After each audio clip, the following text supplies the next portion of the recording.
കർത്താവിൽ ഏറെ വാത്സല്യമുള്ള ദൈവമക്കളെ, ദൈവത്തിൻ്റെ കൃപയും അനുഗ്രഹവും സമാധാനവും നിങ്ങൾക്ക് സമൃദ്ധമാകട്ടെ എന്ന് ഈ ദിവസം പ്രാർത്ഥിക്കുന്നു. നമ്മൾ പെന്തക്കോസ്ത് തിരുനാളിന് വേണ്ടിയുള്ള ഒരുക്ക ദിവസങ്ങളിലാണ്. വിശുദ്ധാത്മാവിനോട് ചേർന്നുള്ള നമ്മുടെ ഒരു സ്നേഹയാത്രയാണ് ഇത് എന്ന് നമ്മൾ ഈ ദിവസം നമ്മൾ പ്രത്യേകിച്ച് ഓർക്കുക. നമ്മളിന്ന് വായിച്ച് ധ്യാനിക്കുന്ന ഒരു തിരുവചന ഭാഗം യോഹന്നാന്റെ സുവിശേഷം 14-ാം അധ്യായത്തിൻ്റെ 15 തിരുവചനമാണ്. 15-16 തിരുവചനമാണ്. നിങ്ങൾ എന്നെ സ്നേഹിക്കുന്നുവെങ്കിൽ എൻ്റെ കൽപ്പന പാലിക്കും.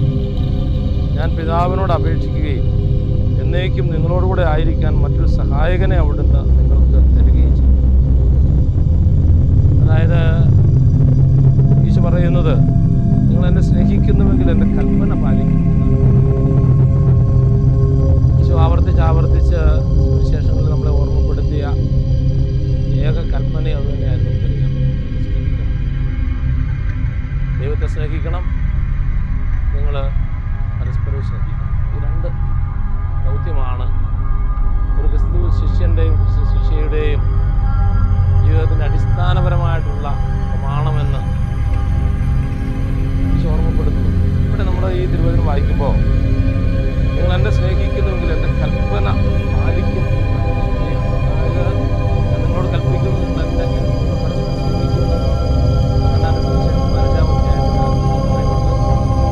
ഇവിടെ നമ്മൾ തിരിച്ചറിയേണ്ട ഒരു കാര്യം, അതിനുവേണ്ടി എന്താണ് ഈശോ പ്രൊവൈഡ് ചെയ്യുന്നതെന്നുള്ളതാണ്.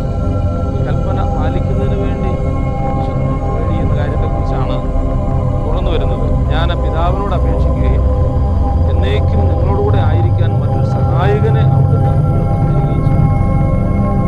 അപ്പോൾ യഥാർത്ഥത്തിൽ ദൈവത്തിൻ്റെ കൽപ്പന പാലിക്കാൻ, പരസ്പരം സ്നേഹിക്കുക എന്ന കൽപ്പന പാലിക്കാനായിട്ട് നമുക്ക് കൂടെ ഉണ്ടാവേണ്ട ഏറ്റവും പ്രധാനപ്പെട്ട വ്യക്തിയാണ് പരിശുദ്ധാത്മാവ് എന്നാണ് ആ തിരുവചനം നമ്മളെ പ്രത്യേകമായിട്ട് ഓർമ്മപ്പെടുത്തുന്നത്. നിങ്ങൾ എന്നെ സ്നേഹിക്കുന്നുവെങ്കിൽ എൻ്റെ കൽപ്പന പാലിക്കും. അപ്പോൾ കൽപ്പന പാലിക്കാൻ വേണ്ടി ഒരു സഹായകനെ അയക്കുന്നതാണ് തുടർന്നുള്ള വചനം പറയുക. ആ സഹായകനാണ് പരിശുദ്ധാത്മാവ്. നമ്മൾ ഈ ലോകത്തിലായിരിക്കുമ്പോൾ ഈശോയുടെ കൽപ്പനകൾ കുറ്റമറ്റ വിധം പാലിച്ച് ജീവിക്കാനായിട്ട് വിളിക്കപ്പെട്ടവരാണ്. അത് നമുക്ക് നമ്മുടെ തന്നെ കരബലം കൊണ്ടോ നമ്മുടെ ശക്തി കൊണ്ടോ നമുക്ക് അസാധ്യവുമാണ്. അവിടെയാണ് പരിശുദ്ധാത്മാവിൻ്റെ ഒരു കൂട്ട് നമുക്കുണ്ടാവേണ്ടത്, ഒരു സഹായം നമുക്കുണ്ടാവേണ്ടത്. അതുകൊണ്ടാണ് ഈശോ പറഞ്ഞത്, എന്നേക്കും നിങ്ങളുടെ കൂടെ ആയിരിക്കാനായിട്ട് ഞാൻ ഒരു സഹായകനെ പിതാവിനോട് ചോദിച്ച് വാങ്ങി നിങ്ങൾക്ക് തരും. ഈ സത്യാത്മാവിനെ സ്വീകരിക്കാൻ ലോകത്തിന് സാധിക്കില്ല. കാരണം അത് അവനെ കാണുകയോ അറിയുകയോ ചെയ്യുന്നില്ല. കാരണം എന്താണെന്ന് വെച്ചാൽ, ഈശോ പറയുന്ന ആ സ്നേഹത്തിൻ്റെ പ്രമാണമുണ്ടല്ലോ, അത് ലോകത്തിൻ്റെ ഒരു സ്നേഹമല്ല. അതിനപ്പുറത്തേക്ക് അഗാപ്പ എന്ന് പറയുന്ന ഒരു ദൈവ സാന്നിധ്യത്തിൻ്റെ, ദൈവ സ്നേഹത്തിൻ്റെ നിറവിലേക്കാണ് ആ സ്നേഹം നമ്മളെ മാടി വിളിക്കുന്നത്. നമ്മൾ ഇന്ന് ഈ തിരുവചനം വായിച്ച് ധ്യാനിക്കുമ്പോൾ ആ ഒരു സ്നേഹത്തിലേക്ക് വളരാൻ, അല്ലെങ്കിൽ ഈശോയുടെ കൽപ്പനകൾ പാലിച്ച് ജീവിക്കാൻ നമുക്ക് പരിശുദ്ധാത്മാവ് കൂടിയേ തീരും എന്ന് നമ്മളെ ഇന്നത്തെ തിരുവചനം ഓർമ്മപ്പെടുത്തുകയാണ്. അതിനായിട്ട് ആഗ്രഹിക്കാം.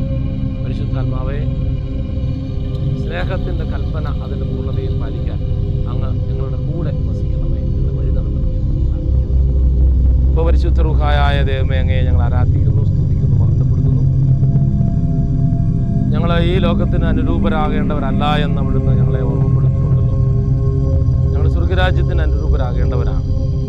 സ്വർഗരാജ്യത്തിന് അനുരൂപരാകുക എന്ന് പറയുമ്പോൾ സ്വർഗത്തിലെ ദൈവത്തിൻ്റെ സ്വഭാവത്തിൻ്റെ ഉടമകളായി മാറുക എന്നുള്ളതാണ്. ദൈവത്തിൻ്റെ സ്വഭാവമുള്ളവരായി മാറുക എന്നുള്ളതാണ്. ദൈവം സ്നേഹമാകുന്നു എന്നാണല്ലോ യോഹന്നാൻ ശ്ലീഹായിലൂടെ ഞങ്ങൾ കേൾക്കുന്നത്, പഠിക്കുന്നത്, മനസ്സിലാക്കുന്നത്. അപ്പോൾ ആ സ്നേഹം ആണല്ലോ അഗാപ്പെ. ആ സ്നേഹം ഞങ്ങളുടെ ജീവിതത്തിലും പ്രാവർത്തികമാക്കുവാൻ അങ്ങ് ഞങ്ങളുടെ കൂടെ ഉണ്ടാകണമെന്ന് വസിക്കണമേ. യഥാർത്ഥ സ്നേഹത്തിൻ്റെ ആഴങ്ങളിലേക്ക് വരുവാനായിട്ട് ഞങ്ങളെ സഹായിക്കും. നമ്മുടെ കർത്താവ് ഈശോ മിശിഹായുടെ അനന്ത കൃപയും പിതാവായ ദൈവത്തിൻ്റെ നിരന്തര സ്നേഹവും പരിശുദ്ധ റൂഹായുടെ ഇടമുറിയാത്ത സാന്നിധ്യവും നിങ്ങളോട് കൂടെ ഉണ്ടായിരിക്കട്ടെ, ഇപ്പോഴും എപ്പോഴും എന്നേക്കും. ആമേൻ.